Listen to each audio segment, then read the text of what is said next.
You have to clap. Yay! Yay! Welcome back to Lost in Theaters, the podcast where we talk about movies that have slipped through the cracks of pop culture. It's kind of weird that you're not looking at the camera. Hello, everyone. My name is Rachel, and I'm here with my beloved sister, Ervil. I haven't figured out the appropriate response to this yet. It's odd. It's been how many episodes? 32. We've done 32? I know. So this isn't one. This is something else. Right. This is our summer special episode. And to keep everyone from it's being special, all right. confused, I've made a decision. We're going to call them our LiT summer specials. Because Lost in Theaters, capital L-I-T, LiT. Yeah. Okay, that's cool. It is! It's perfect! So this is the first episode of our LiT summer specials. How come you never tell me what you're going to do? Well, I almost told you that one. And then I decided not to. I forgot, and then I remembered. It's cool. It's cool. But in our specials this summer, we're going to talk about classics that we haven't seen before. Particularly, we're going to start with Inception, the 2010 movie by Christopher Nolan. I have seen this movie. Which is a break for Ruth. And Rachel has not. I didn't, but I have now. Yeah. Yeah. Sorry. Disclaimer. Yeah. Just... No, it's all good. Yeah. When did you see it? You want me to answer a time-related question. That's very Not relevant. last year, or the year before, or the year before that. Was I in 7th grade? It was over 5 years ago. Was it in Film Club? It was over 5 years ago. Film Clump? Club. Film Club. Yeah, was it in Film Club? I love Clump. Okay. I was in 7th grade when you watched Inception in Film Club. It was definitely after that. Okay. Anyways. So, I've divided my notes in, because you're gonna probably just respond to my notes, or I give your own notes. I have no notes. Exactly, yeah. What? Okay, we're good. We're good. So I have 3 categories of thoughts. I have the random, just thoughts about the movie going into it, actors, things about the film, etc. thoughts. The actual plot thoughts, and then the things that the movie made me think about thoughts. You know? So you need fewer words to describe what we're about to experience all together now. Okay, well, the second section is definitely plot thoughts. The second section is plot thoughts. Got that, everybody? And so, first section is Rachel thoughts. No, that's the Random third section. thoughts. Random thoughts. Yes, I suppose. Associations. The first section is associations. Maybe. The second section is plot thoughts, and the third section is philosophy. Thoughts. Rachel's thoughts, not philosophy thoughts. I'm not a philosopher, nor a philologist. People who know her are rolling their eyes really hard. Okay. So, first thought.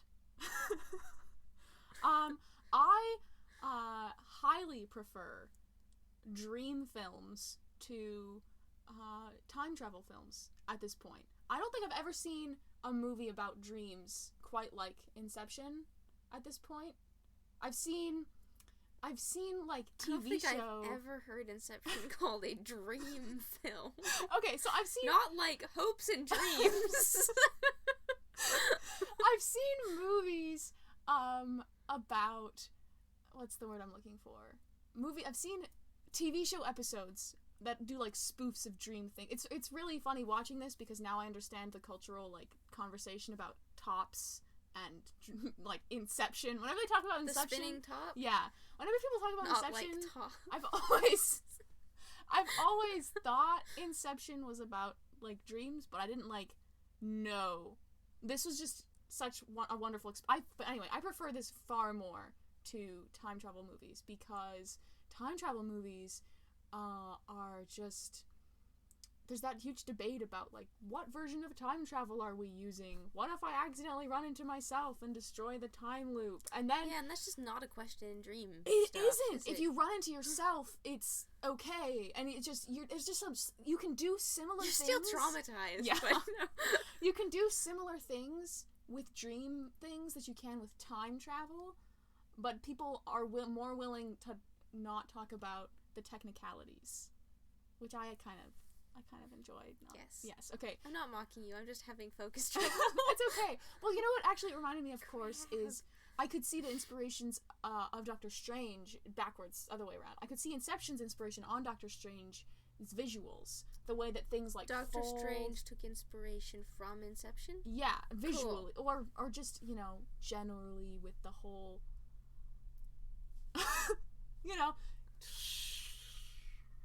things. Folks? That stuff. She does this all through the podcast, just for the record, and it's really a crime that none of you can see it. For example, in pop culture recently, no, this is just pop culture thoughts about dreams.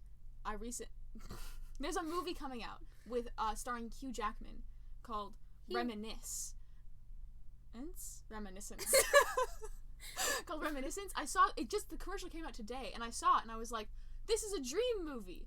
But it's in the tradition of Inception, I can't dissociate dream from, like, hopes and dreams, and not, like, psychological horror. Hopes and dreams. It's not psychological horror. It's just, I don't know. Not hopes and dreams, although those are sort of involved. Think like the dream of Scipio. I don't have a copy of the Dream of Scipio on my shelf, but... So I've studied the classics. Uh-huh. What's the Dream of Scipio? It's a famous Ciceronian dialogue section. It's a section of... The chickpea? The great chickpea. Cicero means chickpea. In one of his dialogues, he has a guy named Scipio, and Scipio talks about the time he had a dream and met not only his dad, but his granddad, and they showed him the universe, and it's really intense, and the medievals were obsessed with it. It was really influential in, like, tons of dream theory. It kind of sounds from the like medieval ages. the Greek text that's, like, the origins of the world. The Dream of Ur? No. Oh, well, it's inspired by the last book of Plato's Republic, of course. Oh, well, I was thinking where they go through all the Greek gods and the ones before that, the Titans, and, like, Mother Night is there. I just read it. The Theogony. Yeah. Good old Theogony. Yeah, Mother Night and her baby Sleep is the last one. And then she has, like, Death and also all the other ones, and it's, like, they're horrific. And then there's just, like, this last, like, 7th one who's, like, just this infant baby Sleep. And it's like, aww. Just sleep, baby. You have horrifying children, except for that one. More thoughts on the Inception, though. Are we done? Oh, yeah. Yeah, we were talking about Inception. Movie. Yeah, okay. So, more thoughts on Inception. Firstly, Michael Caine. What? Turns out he's in all of these movies. I looked it up just before this. Michael Caine. Is he the main actor? No, he's the father of the main character in the movie. He's old and he talks like a British man. Yeah. So, he's old and so that's Michael Caine. But he's also Alfred. He's also in The Prestige. Found out he's the voiceover in Dunkirk. One of those, yep. And he's in I forgot, but apparently he's in the most recent one that came out that goes like this. What's that movie? You didn't see it. Everyone else knows what movie I'm talking about. Because it's recent. It's Christopher Nolan's most recent film. Okay. What are we I'll remember halfway through. But cool. Michael Caine is in all of them. You've said that before and you haven't. Oh. I'm just preparing for disappointment. Okay. Also, Tenet! It's a palindrome. You spit on my forehead. Tenet? So, Tenet. Yeah. Or Tenet. Like, No. Tom Hardy is also in this movie, and he's also in Batman. So I guess Christopher Nolan just has this, like, group of people that he's like, I'll just have Tom you, Hardy really did well in Venom. He did so well in Venom. Also, he's British. Yeah. Didn't know that until this one. Additionally, the new architect's name? Ariadne. Of course. 10 out of 10 naming choices. Now, not everyone knows why that's important. Because Ariadne is the mythical figure who got turned into a spider after she challenged Athena to a sewing competition. Yeah, that was a mistake. A weaving competition. Don't do that. Yeah. Yes. So those are all my sort of preemptive thoughts, Ruth. That's the first section. Ariadne. Cool. Alright, thoughts on the plot itself. We need to, what am I saying? I've lost my place entirely. It's okay. Second section. Yeah, okay. They do this thing in the dream. Oh, I loved it. I loved the whole thing. I loved the concepts. And the filming, and the double dreaming. I should confess, I remember, like, 0 plot points. That's so weird. I remember the turning room. Oh, There's a lot of that. Mm-hmm. And there's this elevator hallway thing. That was the one part that I was like, y'all planned out every single aspect, and you knew you were going to be falling off the bridge. Which means, now this is what's fascinating to me too. There's this idea that the things that happen outside of that, like there's this is where you are, and then you're dreaming here, and if something happens here, something happens here physically. There's a physical implication. Yeah. Which is wild. But additionally, how did they not anticipate that everyone would be floating in the second dream and they'd have to go into the elevator if they planned out everything? And he was like, so how am I gonna get them to experience a jolt, or whatever he calls it, while they're floating?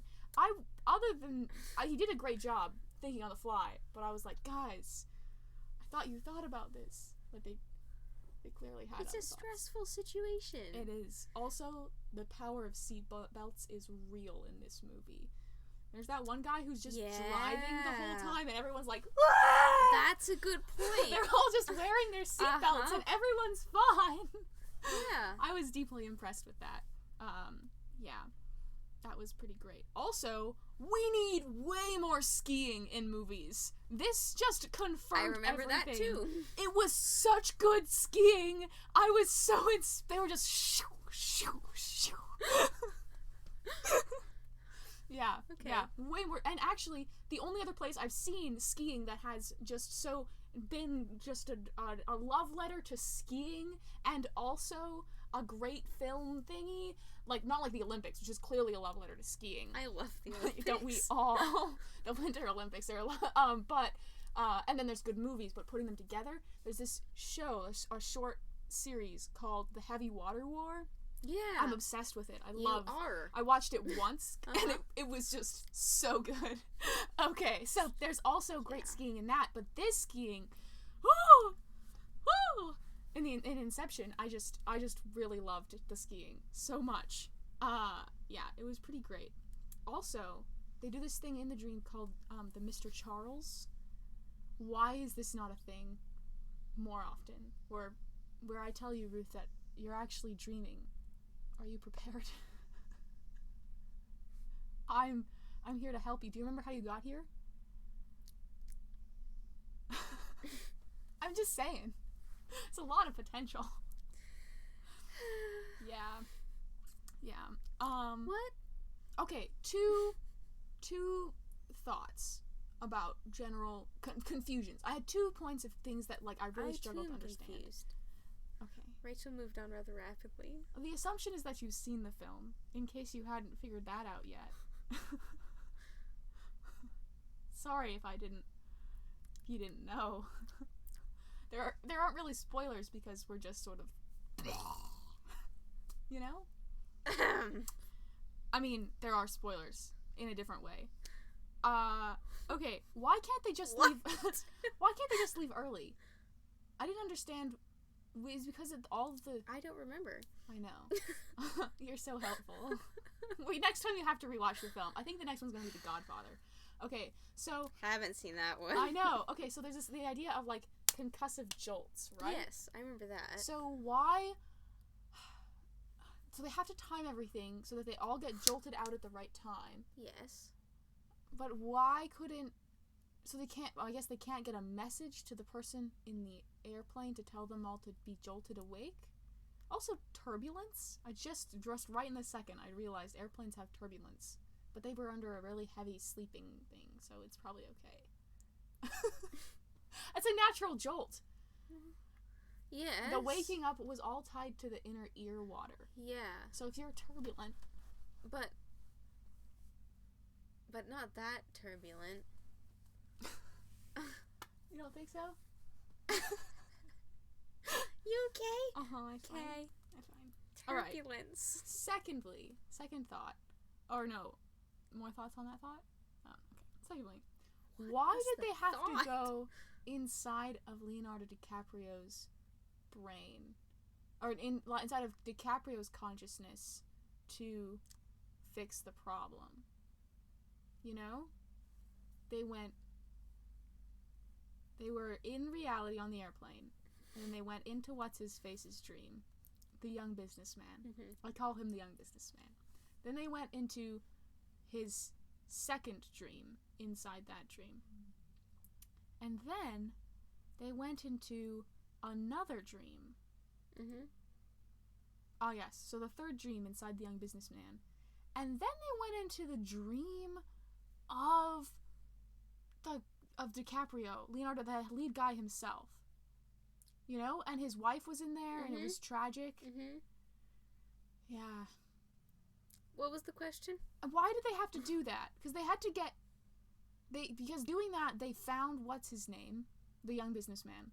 They found the young businessman, and she was able to throw him down the way, and that woke him up. No, it didn't. The defibrillator woke him up. So why did she have to find him inside of DiCaprio's consciousness? You know? Yeah, I should have watched the movie again. That's okay.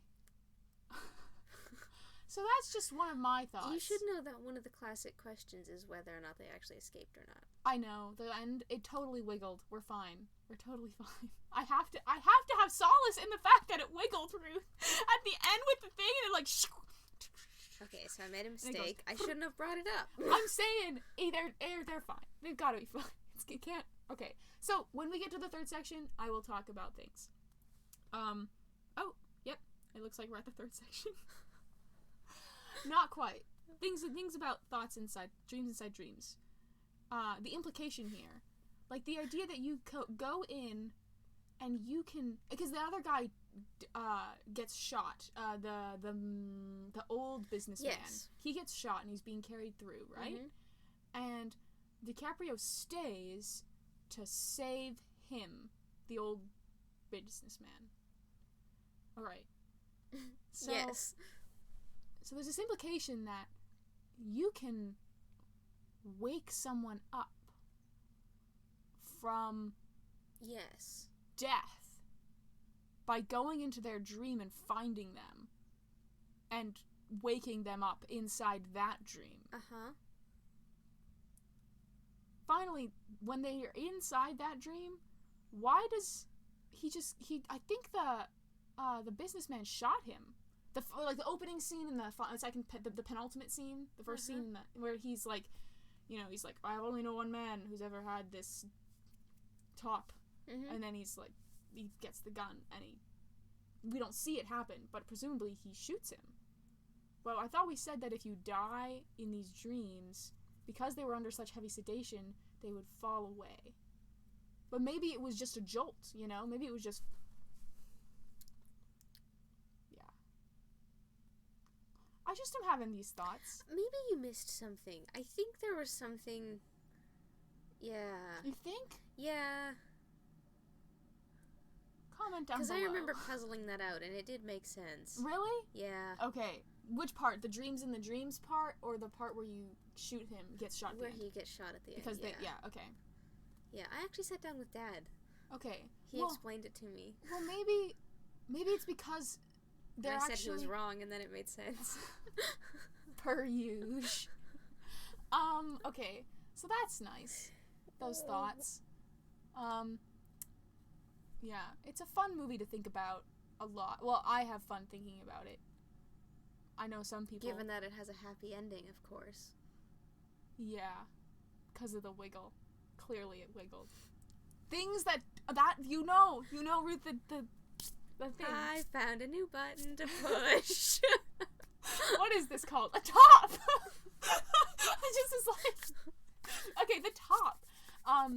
Things... It wouldn't wiggle when it was not in his brain. Okay. I think you need to watch it again. Oh, maybe. All right. Now we're gonna move on to the third section. Mm-hmm. This is things that it made me think about more so. There's this concept. Right, we're not in the third section yet. No, we are. We are now. We just entered. Yeah. Yeah. Oh, yeah. Okay. We have crossed the threshold. You don't. Okay, one of the characteristics of being in a dream is that you don't remember how you got there.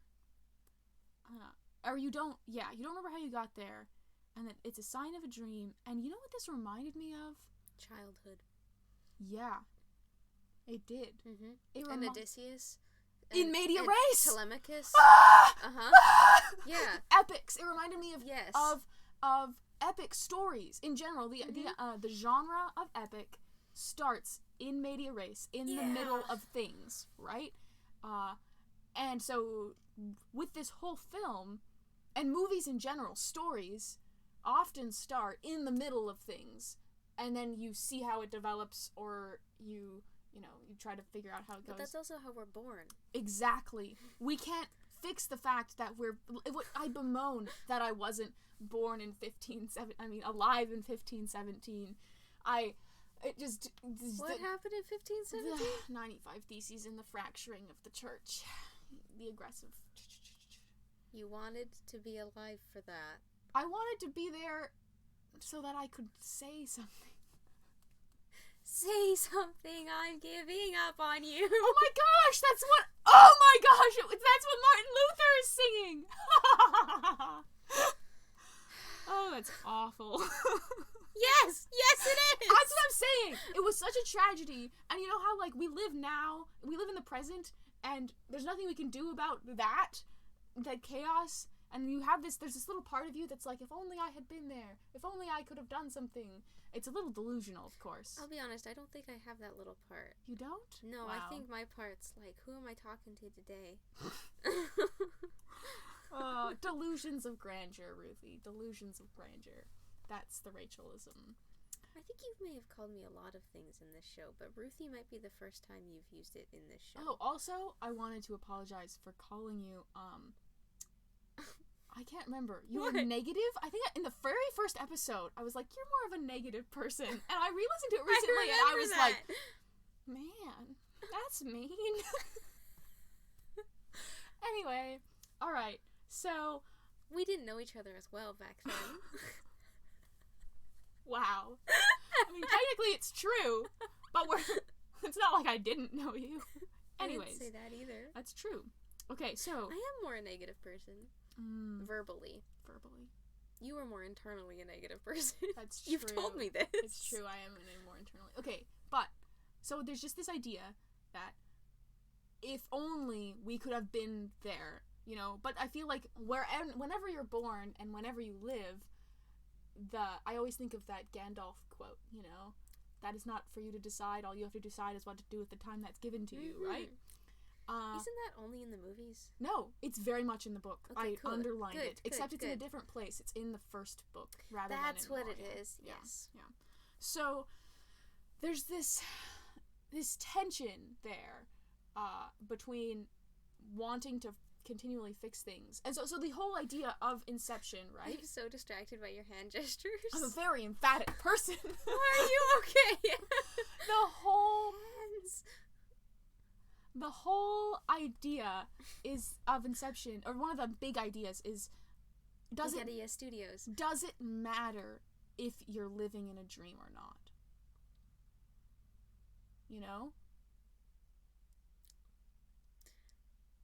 Well, if you're a Christian, you could just say, we are all part of God's dream. And that's the end of it. And run screaming from the room.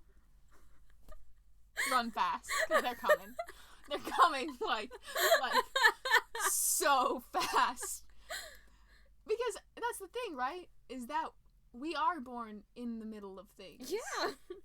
And we can't help but have to deal with things as they come. The thing about these dreams, maybe this was just Christopher Nolan's plea for people to stop worrying about whether their brains in vats and just live. Yeah. Because there's the idea that what if this isn't where we are? Yeah. What changes exactly? What changes? And his argument, it's weird because on the one hand, it does change things because, right, like the idea that in a dream you can do anything. If you're the architect of the dream, you can walk on ceilings and walls. I'm definitely not the architect of this dream. God is the architect. Okay. Sorry. What? Yeah, but no, that's exactly. But then, his wife is so obsessed with this, that there's that reality is somewhere else, that she kills herself, and it's tragic. I have another confession. Yeah. I've been imagining the main character as Nicolas Cage this entire time. Now all I see is a pillow here of Nicolas Cage's face. Yeah. It's pretty powerful stuff. Okay, here's the next thought, and it is about Inception. Ruth, it has to do with the last thought. As opposed to everything else? Well, the word Inception means beginning, right? Oh, Having to do with the beginning of things. Yeah. And there's this whole conversation about dreams and the idea of implanting ideas, Can you give someone an idea and them not and then be able to recognize that they didn't come up with the idea? And that here's the thing, a part of me thinks of that Socrates dialogue where he says, your education is just remembering, Mm-hmm. And so he takes, like, the least educated person in the room, Socrates does in this dialogue, and it's a slave, I think. And he leads him through a whole lesson in geometry, and this person has never taken geometry. That's from the Meno. Okay. And he leads him through this whole lesson in geometry, and he's like, look, triangle and shapes, and it's great. He draws in the dirt, it's cool. It's really great.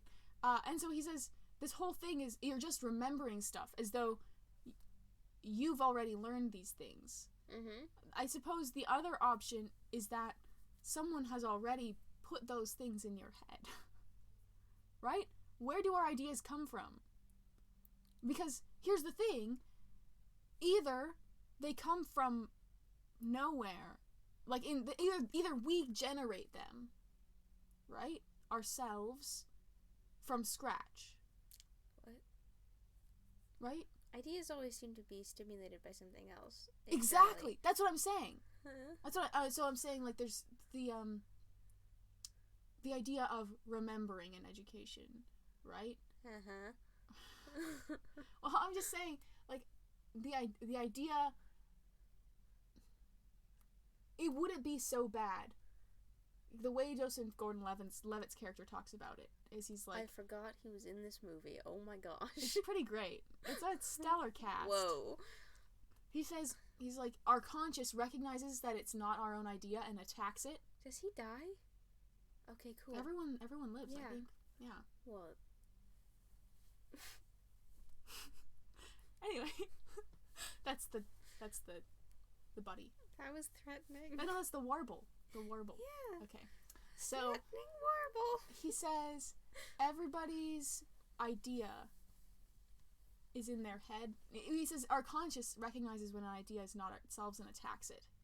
And what I'm saying is that, Aren't those all ideas? yes, the idea that that all ideas come from outside of us, as opposed to us just generating them, isn't horrible. Because we do generate them. yeah, but we generate them based off of the things that are around us. Supposedly. That would make sense. Yeah.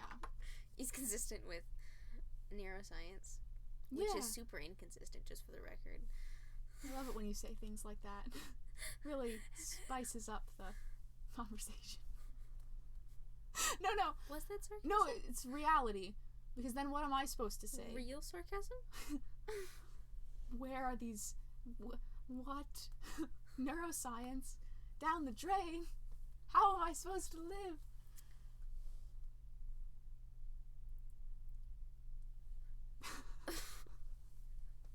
Okay. Final... the other thing about Inception is that we have an Inception. Did we finish the thing before the final thing? Well, they were connected, those ideas. That ideas come from inside of us. But then, so human beings themselves, on the scale of infinity, which there's zero, and then there's negative infinity and positive infinity. This is for the audience. I'm carefully overheating in the corner here, so I'm getting more and more sleepy. Ruth, you should know this blanket is very hot. Yeah. Okay. So, positive infinity, negative infinity, right? You have to face the camera. I tried, and then 0, negative infinity, positive infinity. If 0 is our birth... Can you clap one more time? Thank you. If 0 is our birth, we only have positive infinity. We didn't exist before negative infinity. We didn't exist in negative infinity, right? So we have an inception. Whereas God does not have an inception. Correct? Correct. According to the Judeo-Christian worldview. Yeah. Yeah, exactly. So, I'm just toying with these ideas. Which I think is correct, just for the record. As do I. So, this inception idea, right? The idea that we have a beginning, and therefore the thoughts in our minds, do they begin at that point as well?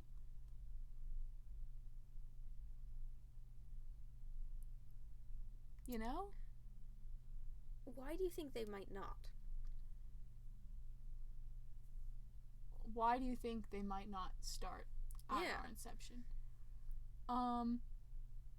No. I'm thinking of what Joseph Gordon-Levitt said in the movie about how our minds attack things that are foreign to us to try and get them out. And again, I mean, that is the case. Yeah? Yeah. If you encounter a concept or fundamental belief that, like, you don't like, and you haven't identified, people tend to attack that. Right. But then the idea of the dream inception is that you can put it deep enough that it becomes a part of a person's identity. And when it becomes a part of a person's identity, it affects how they live their lives outside of themselves. That seems to reflect what actually happens. Yeah, it does. Why? This movie is really fun to think about. You're having different thoughts, and I feel like you're not voicing them to me. I don't have fully formed thoughts. Well, I have some. I've said some of my thoughts. Right? Right, audience?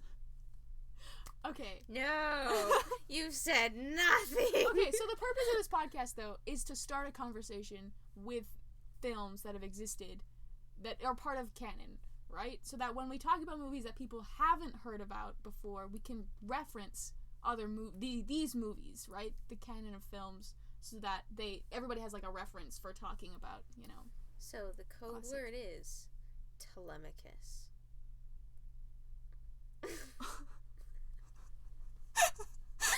Whenever we're talking about Inception, all we have to say is the word Telemachus, because that is the son of Odysseus, and he's the guy who says, how do I know who my parents are, or whatever, my own existence before I was born? Like, I rely on the witness and testimony of the people around me to tell me that these are my parents. Yeah. Yeah. Yeah. Wow. Are you okay? It's so beautiful. Oh. Cool. Yeah, this is good. Thank you so much for watching, folks. That was super weird. Was it? Very scented. Very, very spacey. There were a lot of silences there. Yeah. Yeah. Yeah. There were some spacey silences, it's true. That we was hope part you of made where it to the end. I zoned out, like, really hardcore. I should... Now you all have a visual reference for what we're doing. I get so much more sleepy as it goes on. I don't normally do this. I just felt like I needed a barrier between the words.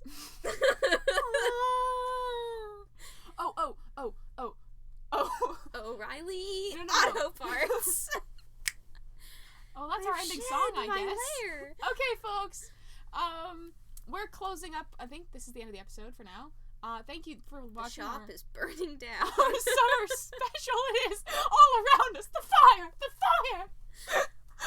Thank you so much for watching the summer We special. don't get out much. We hope that you stay tuned for our next one, and we hope this works. Okay. Bye.